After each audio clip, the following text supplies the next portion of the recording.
Easy English for Beginners, Study 25 for September. Birds of a feather. 1.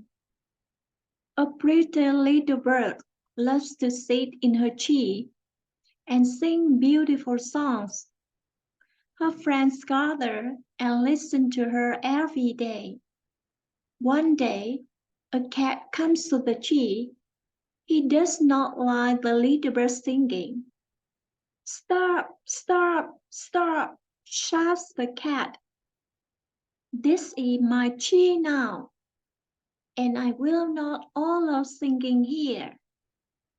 He runs across a branch and frightens a little bluebird. She flies away. Her bird friends are sad, and they fly away too. "Stop, you bird. If you want to shine tomorrow, you have to sparkle today. 10 minutes a day goes a long way. Thank you for watching and see you next time.